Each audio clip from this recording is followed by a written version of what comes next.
Hello dear students, ਬਹੁਤ ਹੀ ਪਿਆਰੇ ਬੱਚਿਓ। ਬੇਟਾ ਮੈਨੂੰ ਉਮੀਦ ਹੈ ਵੀ ਤੁਹਾਡੇ ਪੇਪਰ ਵਧੀਆ ਹੋ ਰਹੇ ਹੋਣਗੇ। ਹੁਣ ਬੇਟਾ 21 ਤਰੀਕ ਨੂੰ ਤੁਹਾਡਾ SSC ਦਾ ਪੇਪਰ ਹੋਣਾ ਹੈ। ਸੋ ਅੱਜ ਆਪਾਂ ਜੋ ਸਾਰੇ ਸਾਲ ਦੇ ਵਿੱਚ ਕੁਝ ਕੁਐਸਚਨਸ ਕੀਤੇ ਸੀ ਉਹਦੇ ਨਾਲ ਸੰਬੰਧਿਤ 8ਵੀਂ ਜਮਾਤ ਦੇ ਆਪਾਂ ਸਮਾਜਿਕ ਵਿਗਿਆਨ ਦੇ ਟਰਨ 2 ਦੇ ਕੁਝ ਇੰਪੋਰਟੈਂਟ ਕੁਐਸਚਨ ਕਰਾਂਗੇ ਤੇ ਫਾਈਨਲ ਪੇਪਰ ਦੀ ਆਪਾਂ ਤਿਆਰੀ ਕਰਾਂਗੇ। ਸੋ ਆਪਾਂ ਦੇਖਦੇ ਹਾਂ ਅੱਜ ਦੇ ਕੁਝ ਇੰਪੋਰਟੈਂਟ ਕੁਐਸਚਨਸ। ਬੇਟਾ ਤੁਹਾਨੂੰ ਪੇਪਰ ਦੇ ਵਿੱਚ ਜਿਹੜਾ ਭਾਗ ਪਹਿਲਾਂ ਆਉਣਾ ਉਹ 'ਚ 3 ਅੰਕ ਦੇ ਕੁਐਸਚਨ ਆਉਣੇ ਨੇ। 21 ਅੰਕ ਦੇ 3 ਪ੍ਰਸ਼ਨ ਹੋਣਗੇ। ਕੁੱਲ ਅੰਕ ਉਹਦੇ ਹੋਣਗੇ 3 ਪ੍ਰਸ਼ਨ ਹੋਣਗੇ। ਤਿੰਨੇ ਹੀ ਤੁਸੀਂ ਅਟੈਂਪਟ ਕਰਨੇ ਹੋਣਗੇ। ਸ਼ਾਰਟ ਆਨਸਰ ਟਾਈਪ ਕੁਐਸਚਨ ਨੇ। ਇੱਕ ਲਾਈਨ ਦੇ ਵਿੱਚ ਜਾਂ 1.5 ਲਾਈਨ ਦੇ ਵਿੱਚ ਵੀ ਉਹਦਾ ਰਿਪਲਾਈ ਕੰਪਲੀਟ ਹੋ ਜਾਊਗਾ। ਜਿਹੋ ਜਿਹਾ ਪ੍ਰਸ਼ਨ ਪੁੱਛਿਆ ਹੋਵੇ ਉਸੇ ਤਰ੍ਹਾਂ ਤੁਸੀਂ ਉਹਨੂੰ ਸ਼ਾਰਟ ਹੀ ਉਹਦਾ ਆਨਸਰ ਦੇਣਾ। ਸੋ ਜਿਵੇਂ ਕਿ ਪਹਿਲਾ ਕੁਐਸਚਨ ਤੁਹਾਡੇ ਸਾਹਮਣੇ ਆ ਰਿਹਾ, ਕਾਫੀ ਇੰਪੋਰਟੈਂਟ ਕੁਐਸਚਨ ਹੈ। ਆਫਤ ਕਿਸ ਨੂੰ ਆਖਦੇ ਹਨ? ਆਪਾਂ ਨੇ ਚੈਪਟਰ ਪੜ੍ਹਿਆ ਸੀ ਕੁਦਰਤੀ ਆਫਤਾਂ ਵਾਲਾ। ਖਤਰੇ ਜਦੋਂ ਘਾਤਕ ਘਟਨਾ ਦਾ ਰੂਪ ਧਾਰਨ ਕਰ ਲੈਂਦੇ ਹਨ, ਜਦੋਂ ਕੋਈ ਮੁਸੀਬਤ ਕੋਈ ਪ੍ਰੋਬਲਮ ਜਿਹੜੀ ਆਉਂਦੀ ਹੈ ਬਹੁਤ ਭਿਆਨਕ ਰੂਪ ਧਾਰਨ ਕਰ ਲੈਂਦੀ ਅਤੇ ਬਹੁਤ ਨੁਕਸਾਨ ਕਰਦੀ ਹੈ, ਉਸ ਨੂੰ ਬੜਾ ਅਸੀਂ ਆਫਤ ਬੋਲਦੇ ਹਾਂ। ਤੁਸੀਂ ਇੰਨਾ ਹੀ ਲਿਖਣਾ ਹੈ, ਖਤਰੇ ਜਦੋਂ ਘਾਤਕ ਘਟਨਾ ਦਾ ਰੂਪ ਧਾਰਨ ਕਰ ਲੈਂਦੇ ਹਨ ਤਾਂ ਉਹਨਾਂ ਨੂੰ ਆਫਤ ਆਖਿਆ ਜਾਂਦਾ ਹੈ ਜਾਂ ਆਫਤਾਂ ਆਖਿਆ ਜਾਂਦਾ। Clear, simple 1 number. ਹੁਣ ਇਹਦੇ ਨਾਲ ਹੀ ਕੁਐਸਚਨ ਬਣ ਜਾਂਦਾ ਹੈ, ਆਫਤਾਂ ਕਿੰਨੇ ਪ੍ਰਕਾਰ ਦੀਆਂ ਹੁੰਦੀਆਂ ਨੇ? ਬੇਟਾ ਆਫਤਾਂ ਹੁੰਦੀਆਂ ਨੇ 2 ਪ੍ਰਕਾਰ ਦੀਆਂ। ਇਹ ਪ੍ਰਸ਼ਨ ਦਾ ਉੱਤਰ ਆਊਗਾ, ਆਫਤਾਂ 2 ਪ੍ਰਕਾਰ ਦੀਆਂ ਹੁੰਦੀਆਂ ਹਨ। ਕਿਹੜੀਆਂ ਪੁੱਛਲੇ ਨਾਲ ਤਾਂ ਲਿਖ ਦਿਓ, ਮਨੁੱਖੀ ਆਫਤਾਂ ਅਤੇ ਕੁਦਰਤੀ ਆਫਤਾਂ। ਕਿਹੜੀਆਂ ਆਫਤਾਂ? ਮਨੁੱਖੀ ਆਫਤਾਂ ਹੁੰਦੀਆਂ ਨੇ ਇੱਕ ਹੁੰਦੀਆਂ ਨੇ ਜੀ ਕੁਦਰਤੀ ਆਫਤਾਂ। ਆਫਤਾਂ 2 ਪ੍ਰਕਾਰ ਦੀਆਂ ਹੁੰਦੀਆਂ ਨੇ। ਥਰਡ ਕੁਐਸਚਨ ਹੈ ਜਿਹੜਾ ਕਾਫੀ ਇੰਪੋਰਟੈਂਟ ਹੈ, ਪੇਪਰ 'ਚ ਕਈ ਵਾਰ ਆ ਚੁੱਕਿਆ। ਕੁਦਰਤੀ ਆਫਤਾਂ ਕਿਹੜੀਆਂ ਹਨ? ਕਿਹੜੀਆਂ ਆਫਤਾਂ ਨੂੰ ਅਸੀਂ ਕੁਦਰਤੀ ਆਫਤਾਂ ਆਖਦੇ ਹਨ? ਅਜਿਹੀਆਂ ਆਫਤਾਂ ਜਿਹੜੀਆਂ ਕੁਦਰਤ ਦੁਆਰਾ ਪ੍ਰੋਡਿਊਸ ਕੀਤੀਆਂ ਜਾਂਦੀਆਂ, ਕੁਦਰਤ ਦੁਆਰਾ ਦਿੱਤੀਆਂ ਜਾਂਦੀਆਂ ਨੇ ਜਾਂ ਪੈਦਾ ਕੀਤੀਆਂ ਜਾਂਦੀਆਂ, ਉਹਨੂੰ ਅਸੀਂ ਕੁਦਰਤੀ ਆਫਤਾਂ ਆਖਦੇ ਹਾਂ। ਜਿਹਦੀਆਂ ਉਦਾਹਰਨਾਂ ਕੀ ਨੇ? ਜਿਵੇਂ ਭੂਚਾਲ ਦਾ ਆਉਣਾ, ਜਵਾਲਾਮੁਖੀ ਫੁੱਟ ਪੈਣਾ, ਹੜ੍ਹ ਆ ਜਾਣੇ, ਬਹੁਤ ਜ਼ਿਆਦਾ ਬਾਰਿਸ਼ ਹੋ ਗਈ, ਤੂਫਾਨ, ਤੇਜ਼ ਹਵਾਵਾਂ ਦਾ ਚੱਲਣਾ, ਸੁਨਾਮੀ, ਸਮੁੰਦਰ ਦੇ ਵਿੱਚ ਜਿਹੜੀਆਂ ਸੁਨਾਮੀ ਲਹਿਰਾਂ ਉੱਡਦੀਆਂ ਨੇ, ਚੱਕਰਵਾਤਾਂ ਦਾ ਆਉਣਾ, ਭੂਮੀ ਦਾ ਖਿਸਕਣਾ, ਸੋਕਾ, ਬਾਰਿਸ਼ ਨਾ ਹੋਈ, ਪਾਣੀ ਨਾ ਆਇਆ ਤਾਂ ਸੋਕਾ ਪੈ ਜਾਣਾ, ਪਹਾੜਾਂ ਦੇ ਉੱਤੇ ਬਰਫ਼ ਦੇ ਤੋਂਦਿਆਂ ਦਾ ਖਿਸਕਣਾ। ਇਹ ਸਾਰੀਆਂ ਬੇਟਾ ਸਾਡੇ ਕੋਲ ਕੁਦਰਤੀ ਆਫਤਾਂ ਦੀ ਐਗਜ਼ਾਮਪਲਸ ਨੇ। ਇਹ ਤਿੰਨੇ ਕੁਐਸਚਨ ਕਾਫੀ ਇੰਪੋਰਟੈਂਟ ਨੇ, ਪੇਪਰ ਦੇ ਵਿੱਚ ਆਉਣ ਦੇ ਚਾਂਸਿਸ ਜ਼ਿਆਦਾ ਹੁੰਦੇ ਨੇ। ਤਾਂ ਅਗਲਾ ਕੁਐਸਚਨ, ਦੇਸੀ ਰਿਆਸਤਾਂ ਦਾ ਏਕੀਕਰਨ ਦਾ ਸਿਹਰਾ ਕਿਸ ਦੇ ਸਿਰ ਜਾਂਦਾ ਹੈ? ਬੇਟਾ ਇਹ 3 ਚੈਪਟਰ ਨੇ ਜਿਹਦੇ ਵਿੱਚੋਂ 1 ਅੰਕ ਦਾ ਇੱਕ ਪ੍ਰਸ਼ਨ ਆਉਣਾ ਹੈ। ਸੋ ਇਹ ਇਤਿਹਾਸ ਦਾ ਇੱਕ ਚੈਪਟਰ ਆ ਗਿਆ। ਦੇਸੀ ਰਿਆਸਤਾਂ 1947 ਤੋਂ ਮਗਰੋਂ ਜਦੋਂ ਭਾਰਤ ਆਜ਼ਾਦ ਹੋਇਆ ਬੇਟਾ, ਤਾਂ ਉਹਦੇ ਵਿੱਚ ਭਾਰਤ ਦੇ ਵਿੱਚ ਕੁਝ ਰਾਜੇ ਮਹਾਰਾਜੇ ਵੀ ਸੀਗੇ ਜਿਨ੍ਹਾਂ ਨੂੰ ਭਾਰਤ ਦੇ ਵਿੱਚ ਰਲਾਉਣ ਵਾਸਤੇ ਸਾਡੇ ਪਹਿਲੇ ਗ੍ਰਹਿ ਮੰਤਰੀ ਨੇ ਬਹੁਤ ਐਫਰਟਸ ਕੀਤੀਆਂ ਸੀ। ਉਹਨਾਂ ਦੀ ਐਫਰਟ ਦੇ ਸਦਕਾ ਹੀ ਜਿਹੜੀਆਂ ਲਗਭਗ 562 ਰਿਆਸਤਾਂ ਸੀਗੀਆਂ ਉਹਨਾਂ ਨੂੰ ਭਾਰਤ ਦੇ ਵਿੱਚ ਸ਼ਾਮਿਲ ਕੀਤਾ ਗਿਆ ਸੀ। ਉਹਨਾਂ ਦਾ ਨਾਮ ਸੀ ਸਰਦਾਰ ਵੱਲਭ ਭਾਈ ਪਟੇਲ। ਯਾਦ ਰੱਖਿਓ, ਸਰਦਾਰ ਵੱਲਭ ਭਾਈ ਪਟੇਲ। ਕਈ ਵਾਰ ਪ੍ਰਸ਼ਨ ਆ ਜਾਂਦਾ ਭਾਰਤ ਦੇ ਪਹਿਲੇ ਗ੍ਰਹਿ ਮੰਤਰੀ ਕੌਣ ਸੀਗੇ? ਗ੍ਰਹਿ ਮੰਤਰੀ ਵੀ ਭਾਰਤ ਦੇ ਪਹਿਲੇ ਬੇਟਾ ਸਰਦਾਰ ਵੱਲਭ ਭਾਈ ਪਟੇਲ ਹੀ ਉਹਦਾ ਆਨਸਰ ਆਊਗਾ। ਨੈਕਸਟ ਕੁਐਸਚਨ, ਪੰਜਾਬ ਵਿੱਚੋਂ ਰਾਜ ਸਭਾ ਲਈ ਕਿੰਨੇ ਮੈਂਬਰ ਚੁਣੇ ਜਾਂਦੇ ਨੇ? ਭਾਰਤ ਦੀ ਜਿਹੜੀ ਸੰਸਦ ਹੈ ਉਹਦੇ 2 ਸਦਨ ਨੇ, ਲੋਕ ਸਭਾ ਤੇ ਰਾਜ ਸਭਾ। ਤਾਂ ਉਹਦੇ ਵਿੱਚੋਂ ਵੱਖ-ਵੱਖ ਸੂਬਿਆਂ ਦੇ ਵਿੱਚੋਂ ਉੱਥੋਂ ਦੀ ਜਨਸੰਖਿਆ ਦੇ ਅਕੋਰਡਿੰਗਲੀ ਨੁਮਾਇੰਦੇ ਚੁਣੇ ਜਾਂਦੇ ਨੇ। ਤਾਂ ਪ੍ਰਸ਼ਨ ਹੈ ਜੀ, ਪੰਜਾਬ ਵਿੱਚੋਂ ਰਾਜ ਸਭਾ ਲਈ ਕਿੰਨੇ ਮੈਂਬਰ ਚੁਣੇ ਜਾਂਦੇ ਨੇ? ਇੰਪੋਰਟੈਂਟ ਪ੍ਰਸ਼ਨ ਹੈ। ਇਹਦਾ ਰਿਪਲਾਈ ਆ ਗਿਆ ਜੀ, 7 ਮੈਂਬਰ ਚੁਣੇ ਜਾਂਦੇ ਨੇ ਰਾਜ ਸਭਾ ਲਈ। ਯਾਦ ਰੱਖਿਓ, ਪੰਜਾਬ ਵਿੱਚੋਂ ਰਾਜ ਸਭਾ ਲਈ ਕਿੰਨੇ ਮੈਂਬਰ ਚੁਣੇ ਜਾਂਦੇ ਨੇ? 7 ਮੈਂਬਰ। ਨੈਕਸਟ ਕੁਐਸਚਨ ਵੀ ਇਹਦੇ ਨਾਲ ਸੰਬੰਧਿਤ ਹੈ, ਪੰਜਾਬ ਵਿੱਚੋਂ ਲੋਕ ਸਭਾ ਲਈ ਕਿੰਨੇ ਮੈਂਬਰ ਚੁਣੇ ਜਾਂਦੇ ਨੇ? ਹੇਠਲਾ ਸਦਨ ਜਿਹਨੂੰ ਅਸੀਂ ਬੋਲਦੇ ਹਾਂ, ਉਹਦੇ ਲਈ ਬੇਟਾ ਚੁਣੇ ਜਾਂਦੇ ਨੇ 13 ਮੈਂਬਰ। ਕਿੰਨੇ ਚੁਣੇ ਜਾਂਦੇ ਨੇ ਜੀ? 13 ਮੈਂਬਰ ਚੁਣੇ ਜਾਂਦੇ ਹਨ। ਦੇਖੋ ਨੈਕਸਟ ਕੁਐਸਚਨ ਤੁਹਾਡੇ ਸਾਹਮਣੇ ਸਕਰੀਨ ਦੇ ਉੱਤੇ ਆ ਰਿਹਾ ਹੈ। ਪ੍ਰਸ਼ਨ ਨੰਬਰ 7, ਸੰਵਿਧਾਨ ਸਭਾ ਦੀ ਸਥਾਪਨਾ ਕਦੋਂ ਹੋਈ? ਬੇਟਾ ਭਾਰਤ ਦਾ ਜਦੋਂ ਸੰਵਿਧਾਨ ਬਣਾਉਣ ਲਈ ਇੱਕ ਸੰਵਿਧਾਨ ਸਭਾ ਸਥਾਪਿਤ ਕੀਤੀ ਗਈ। ਇਹ ਕਦੋਂ ਸਥਾਪਿਤ ਕੀਤੀ ਗਈ? ਇਹਦਾ ਆਨਸਰ ਆ ਗਿਆ ਜੀ 16 ਮਈ 1946 ਨੂੰ ਸੰਵਿਧਾਨ ਸਭਾ ਸਥਾਪਿਤ ਕੀਤੀ ਗਈ ਸੀ। ਇਹਦੇ ਕੁੱਲ ਮੈਂਬਰ ਵੀ ਕਈ ਵਾਰ ਪੁੱਛ ਲਿਆ ਜਾਂਦਾ ਹੈ, ਤਾਂ ਮੈਂ ਨਾਲ ਲਿਖਤੇ। ਕੁੱਲ ਮੈਂਬਰਾਂ ਦੀ ਗਿਣਤੀ ਸੀ 399 ਦੇ ਕੁੱਲ ਮੈਂਬਰ ਸੀ। ਨੈਕਸਟ ਕੁਐਸਚਨ ਤੁਹਾਡੇ ਕੋਲੇ ਆ ਗਿਆ, ਸਰਕਾਰ ਸੰਸਦ ਪ੍ਰਤੀ ਕਿਵੇਂ ਜ਼ਿੰਮੇਵਾਰ ਹੁੰਦੀ ਹੈ? ਸਰਕਾਰ ਹੈ ਜਿਹੜੀ ਉਹ ਸੰਸਦ ਪ੍ਰਤੀ ਕਿਵੇਂ ਉੱਤਰਦਾਈ ਹੁੰਦੀ ਹੈ, ਕਿਵੇਂ ਜ਼ਿੰਮੇਵਾਰ ਹੁੰਦੀ ਹੈ, ਕਿਵੇਂ ਰਿਸਪੌਂਸੀਬਲ ਹੁੰਦੀ ਹੈ? ਕਹਿੰਦਾ ਸਰਕਾਰ ਉਹਨਾਂ ਚਿਰ ਹੀ ਆਪਣੇ ਅਹੁਦੇ ਤੇ ਵਿਰਾਜਮਾਨ ਹੁੰਦੀ ਹੈ ਜਿੰਨਾ ਚਿਰ ਉਸ ਕੋਲ ਸੰਸਦ ਵਿੱਚ ਬਹੁਮਤ ਹੋਵੇ। ਬੇਟਾ ਜਦੋਂ ਸਰਕਾਰ ਕਿਹਨਾਂ ਦੀ ਬਣਦੀ ਹੈ? ਜਿਨ੍ਹਾਂ ਕੋਲੇ ਸੰਸਦ ਵਿੱਚ ਬਹੁਮਤ ਹੋਵੇ। ਜੇਕਰ ਬਹੁਮਤ ਨਹੀਂ ਮਿਲਦਾ ਤਾਂ ਸਰਕਾਰ ਨੂੰ ਅਸਤੀਫਾ ਦੇਣਾ ਪੈਂਦਾ ਹੈ। ਜਿਹੜੇ ਸਰਕਾਰ ਮੁੱਖ ਮੰਤਰੀ ਜਾਂ ਆਪਾਂ ਲਾ ਲਈਏ, ਜੇ ਰਾਜਾਂ ਦੀ ਗੱਲ ਕਰੀਏ ਤਾਂ ਮੁੱਖ ਮੰਤਰੀ ਆ ਗਏ, ਜੇ ਦੇਸ਼ ਦੀ ਗੱਲ ਕਰੀਏ ਤਾਂ ਪ੍ਰਧਾਨ ਮੰਤਰੀ। ਸੋ ਜਿੰਨਾ ਚਿਰ ਉਹਨਾਂ ਕੋਲੇ ਬਹੁਮਤ ਹੈ ਸੰਸਦ ਦੇ ਵਿੱਚ, ਉਹਨਾਂ ਚਿਰ ਹੀ ਉਹ ਆਪਣੇ ਕਾਰਜ ਦੇ ਉੱਤੇ, ਆਪਣੇ ਅਹੁਦੇ ਦੇ ਉੱਤੇ ਵਿਰਾਜਮਾਨ ਰਹਿ ਸਕਦੇ ਹਨ। ਨੈਕਸਟ ਕੁਐਸਚਨ, ਭਾਰਤੀ ਸੰਵਿਧਾਨ ਕਦੋਂ ਬਣ ਕੇ ਤਿਆਰ ਹੋ ਗਿਆ ਸੀ? ਦੇਖੋ ਭਾਰਤੀ ਸੰਵਿਧਾਨ ਕਦੋਂ ਬਣ ਕੇ ਤਿਆਰ ਹੋ ਗਿਆ ਸੀ ਬੇਟਾ ਜੀ, ਇਹ ਯਾਦ ਰੱਖਣਾ, ਧਿਆਨ ਨਾਲ ਪ੍ਰਸ਼ਨ ਨੂੰ ਪੜ੍ਹ ਕੇ ਜਵਾਬ ਦੇਣਾ। ਕਈ ਵਾਰ ਬੱਚੇ ਫਟਾਫਟ 26 ਜਨਵਰੀ 1950 ਲਿਖ ਦਿੰਦੇ ਨੇ। ਨਹੀਂ, ਉਰੇ ਕਦੋਂ ਬਣ ਕੇ ਤਿਆਰ ਹੋ ਗਿਆ ਸੀ? ਬੇਟਾ ਬਣ ਕੇ ਤਿਆਰ ਹੋਇਆ ਸੀ 26 ਨਵੰਬਰ 1949। ਕਦੋਂ ਹੋਇਆ ਸੀ ਜੀ? 26 ਨਵੰਬਰ 1949 ਨੂੰ ਬਣ ਕੇ ਤਿਆਰ ਹੋ ਗਿਆ ਸੀ, ਪਰ ਅਸੀਂ 2 ਮਹੀਨੇ ਲੇਟ ਲਾਗੂ ਕੀਤਾ ਸੀ। 26 ਜਨਵਰੀ 1950 ਨੂੰ ਲਾਗੂ ਕੀਤਾ ਗਿਆ ਸੀ। ਨੈਕਸਟ ਕੁਐਸਚਨ ਆ ਗਿਆ, ਭਾਰਤੀ ਸੰਵਿਧਾਨ ਕਿਸ ਮਿਤੀ ਨੂੰ ਲਾਗੂ ਕੀਤਾ ਗਿਆ? ਦੇਖੋ ਆ ਗਿਆ ਨਾ ਪ੍ਰਸ਼ਨ, 10ਵਾਂ ਨੰਬਰ ਪ੍ਰਸ਼ਨ ਤੇ ਕੀ ਆ ਗਿਆ ਪਤਾ ਸਾਰਿਆਂ ਨੂੰ, 26 ਜਨਵਰੀ 1950 ਨੂੰ ਅਸੀਂ ਭਾਰਤੀ ਸੰਵਿਧਾਨ ਲਾਗੂ ਕੀਤਾ ਸੀ। ਇਸੇ ਕਰਕੇ ਅਸੀਂ ਹਰ ਸਾਲ 26 ਜਨਵਰੀ ਨੂੰ ਗਣਤੰਤਰ ਦਿਵਸ ਮਨਾਉਂਦੇ ਹਾਂ। ਕਲੀਅਰ ਜੀ?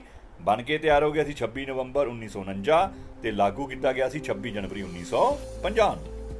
ਨੈਕਸਟ ਪ੍ਰਸ਼ਨ ਭੂਗੋਲ ਦੇ ਵਿੱਚੋਂ ਆ ਗਿਆ, ਮਹਾਮਾਰੀ ਤੋਂ ਕੀ ਭਾਵ ਹੈ?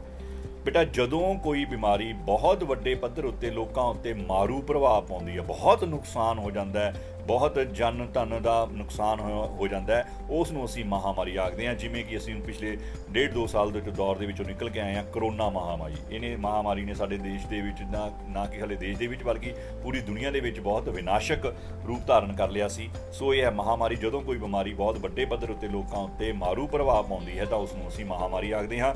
ਜੇ ਨਾਮ ਲਿਖਣਾ ਹੋਵੇ, ਕਰੋਨਾ, ਪਲੇਗ ਆਦਿ ਇਹ ਸਾਰੀਆਂ ਮਹਾਮਾਰੀਆਂ ਹਨ। ਨੈਕਸਟ ਕੁਐਸਚਨ, ਭਾਰਤੀ ਸੰਸਦ ਦੇ ਕਿੰਨੇ ਸਦਨ ਹਨ? ਆਪਾਂ ਹੁਣੀ 9ਵੇਂ 10ਵੇਂ ਕੁਐਸਚਨ ਵੇਲੇ ਡਿਸਕਸ ਕਰਕੇ ਆਏ ਹਾਂ। ਭਾਰਤੀ ਸੰਸਦ ਦੇ ਬੇਟਾ 2 ਸਦਨ ਨੇ। ਕਿੰਨੇ ਸਦਨ ਨੇ? 2 ਸਦਨ। ਨਾਮ ਉਹਨਾਂ ਦੇ ਰਾਜ ਸਭਾ ਤੇ ਲੋਕ ਸਭਾ। ਭਾਰਤੀ ਸੰਸਦ ਦੇ 2 ਸਦਨ ਹਨ, ਉਹਨਾਂ ਦੇ ਨਾਮ ਹਨ ਰਾਜ ਸਭਾ ਅਤੇ ਲੋਕ ਸਭਾ। ਚਲੋ ਜੀ ਅਗਲਾ ਪ੍ਰਸ਼ਨ ਦੇਖਦੇ ਹਾਂ ਆਪਾਂ। ਭੂਚਾਲ ਤੋਂ ਕੀ ਭਾਵ ਹੈ? ਦੇਖੋ ਭੂਗੋਲ ਦੇ ਵਿੱਚੋਂ ਫੇਰ ਪ੍ਰਸ਼ਨ ਆ ਗਿਆ, ਕੁਦਰਤੀ ਆਫਤਾਂ ਵਾਲੇ ਦੇ ਵਿੱਚੋਂ ਭੂਚਾਲ ਤੋਂ।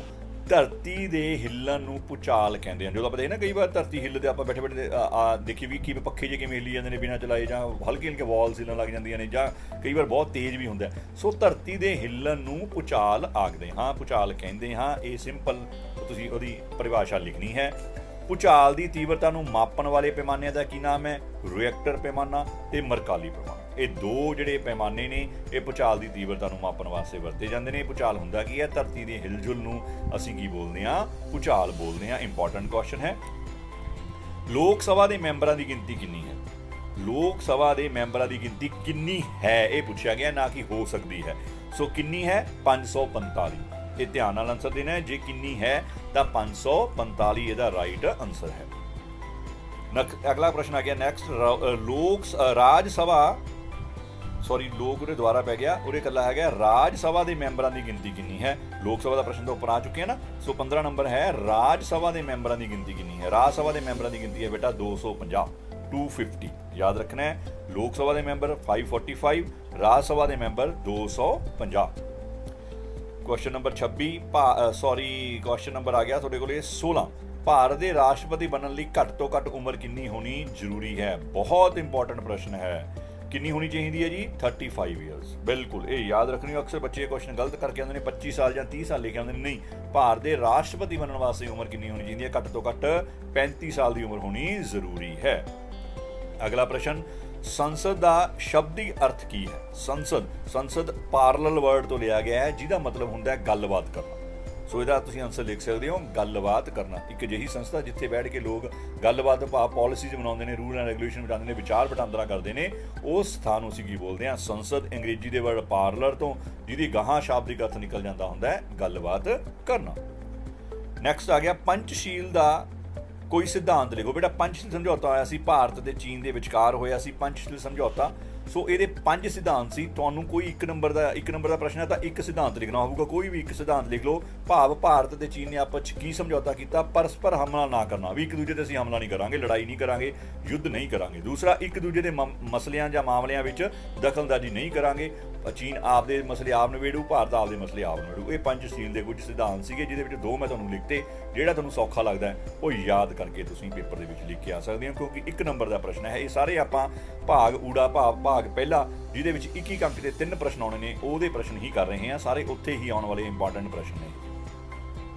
ਨੈਕਸਟ ਕੁਐਸਚਨ ਤੁਹਾਡੇ ਕੋਲ ਆ ਗਿਆ, ਸੰਸਦੀ ਸਰਕਾਰ ਦੀ ਕੋਈ ਵਿਸ਼ੇਸ਼ਤਾ ਲਿਖੋ। ਭਾਰਤ ਵਿੱਚ ਸੰਸਦੀ ਸਰਕਾਰ ਹੈ, ਇਹਦੀਆਂ ਕਾਫੀ ਵਿਸ਼ੇਸ਼ਤਾ ਨੇ। ਕੋਈ ਵਿਸ਼ੇਸ਼ਤਾ ਭਾਵ ਇੱਕ ਵਿਸ਼ੇਸ਼ਤਾ ਜਿਹੜੀ ਮਰਜ਼ੀ ਲਿਖ ਦਿਓ, ਕਿਉਂਕਿ 1 ਨੰਬਰ ਦਾ ਪ੍ਰਸ਼ਨ ਹੈ। ਨਾ ਮਾਤਰ ਅਤੇ ਅਸਲ ਕਾਰਜਪਾਲਿਕਾ ਵਿੱਚ ਅੰਤਰ ਹੁੰਦਾ ਹੈ। ਜਿਵੇਂ ਭਾਰਤ ਦੇ ਵਿੱਚ ਨਾ ਮਾਤਰ ਤੇ ਅਸਲ ਕਾਰਜਪਾਲਿਕਾ ਹੈਗੀ ਹੈ, ਸਾਡੇ ਕੋਲੇ ਰਾਸ਼ਟਰਪਤੀ ਵੀ ਹੈਗੇ ਨੇ, ਸਾਡੇ ਕੋਲੇ ਪ੍ਰਧਾਨ ਮੰਤਰੀ ਵੀ ਹੈਗੇ ਨੇ।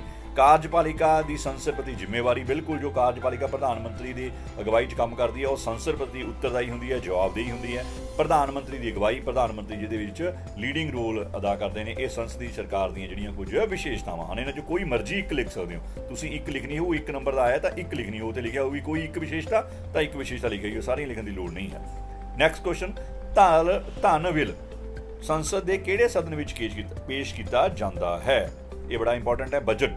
बेटा संसद के लोक सभा दे विच पेश किया जाता है, केवल इनू लोक सभा विच ही पेश किया जाता है, राज सभा पेश करने की जरूरत नहीं होंदी। ओके, धन बिल।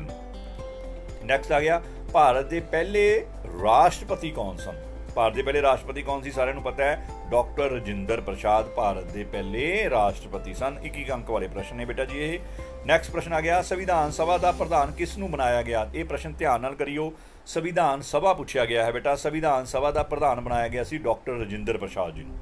संविधान सभा का प्रधान किसनू बनाया गया सी? डॉक्टर राजेंद्र प्रसाद जी नूं। संविधान सभा दे विच एक होर सभा सी जिन्होंने बोलते हैं मसौदा कमेटी। मसौदा हुंदा लिखण वाले, जिन्होंने संविधान लिखिया सी, उन्हों का प्रधान किहनूं बनाया गया सी? वो प्रश्न अगे आ रहा अपने कोले। मसौदा कमेटी का प्रधान कौन सी जां किसनूं बनाया गया सी? बेटा ये हैगे ने साडे कोले doctor BR Ambedkar. Doctor BR Ambedkar ji नूं मसौदा कमेटी का प्रधान बनाया गया सी। याद रखना है, मसौदा कमेटी का प्रधान कौन सी? Doctor BR Ambedkar. संविधान सभा का प्रधान कौन सी? डॉक्टर राजेंद्र प्रसाद। ये दो नामां दे विच कन्फ्यूज नहीं होना। नैक्सट क्वेश्चन इंपॉर्टेंट है, गुट निरपेख लहर की पहली मीटिंग कदों हुई? गुट निरपेख लहर की पहली मीटिंग कदों हुई? बेटा ये हुई सी 1961 दे विच, बलगेट दे विच हुई सी गुट निरपेख लहर। भाव ਜਿਹੜੇ ਸੈਕਿੰਡ ਵਰਲਡ ਵਾਰ ਤੋਂ ਮਗਰੋਂ ਇੱਕ USA ਤੇ USSR ਦੋ ਵਰਲਡ ਦੇ ਵਿੱਚ ਗੁੱਟ ਬਣ ਗਏ ਸੀ, ਉਹਨਾਂ ਤੋਂ ਦੂਰ ਰਹਿਣਾ ਇਹ ਗੁੱਟ ਨਿਰਪੇਖ ਲਹਿਰ ਸੀ। ਸੋ ਇਹਦੀ ਪਹਿਲੀ ਮੀਟਿੰਗ 1961 ਦੇ ਵਿੱਚ ਹੋਈ ਸੀ। ਸੋ ਇਹ ਕੁਝ ਇੰਪੋਰਟੈਂਟ ਕੁਐਸਚਨ ਨੇ ਜਿਨ੍ਹਾਂ ਦੇ ਵਿੱਚੋਂ 3 ਨੰਬਰ ਦੇ ਤੁਹਾਨੂੰ 1-1 ਅੰਕ ਦੇ 3 ਕੁਐਸਚਨ ਆਉਣੇ ਨੇ 3 ਨੰਬਰ ਦੇ। ਮੈਨੂੰ ਉਮੀਦ ਹੈ ਵੀ ਤੁਸੀਂ ਇਹ ਚੰਗੀ ਤਰ੍ਹਾਂ ਯਾਦ ਕਰਕੇ ਜਾਵੋਗੇ। ਇਹਨਾਂ ਨੂੰ ਲਿਖ ਕੇ ਪ੍ਰੈਕਟਿਸ ਕਰਿਓ ਬੇਟਾ। ਕਈ ਵਾਰ ਨਾ ਅਸੀਂ ਪੜ੍ਹ ਲੈਂਦੇ ਹਾਂ ਵੀ ਮੇਰੇ ਸਮਝ ਆ ਗਏ, ਮੈਨੂੰ ਯਾਦ ਹੋ ਗਏ, ਨਹੀਂ, पेपर ਦੇ ਵਿੱਚ ਤੁਹਾਨੂੰ ਲਿਖਣ ਦੇ ਨੰਬਰ ਮਿਲਨੇ ਨੇ। ਸੋ ਕਿਰਪਾ ਕਰਕੇ ਇਹਨਾਂ ਪ੍ਰਸ਼ਨਾਂ ਨੂੰ ਸਾਰਿਆਂ ਨੂੰ याद करो, फिर लिख के देखो मूँह जुबानी बिना नकल मारे प्रश्न पूछो। एक दो बंदे बैठ जाओ, एक दूजे पूछ के प्रश्न पूछी चलो, लिखी चलो, प्रश्न पूछी चलो ने उत्तर लिखी चलो। सो थोड़े याद हो जाएंगे। मैंने उम्मीद है भी तुसीं ये 3 अंक के जिहड़े आने ने ये सारे दे सारे कंप्लीट ये पूरे अंक प्राप्त करोगे। अगे जिहड़े 2-2 अंकां वाले प्रश्न ने वो आपां अगली वीडियो दे विच कुछ होर प्रश्न करांगे। सो ये वीडियो नूं ध्यान नाल देखण वास्ते सुनण वास्ते तुहाडा सारिਆਂ ਦਾ बहुत-बहुत धन्नवाद। पेपर की तैयारी चंगी तरह करियो, प्रश्न सीरियल ऑर्डर च करके आइयो, कोई उल्ट पुलट प्रश्नों के उत्तर नहीं देने। बहुत साफ सुथरा पेपर आप करके आना है तो वधिया नंबर लैके आप पास होवांगे। सारिਆਂ ਦਾ बहुत बहुत धन्नवाद। Thank you very much. All the best for your exam. Take care.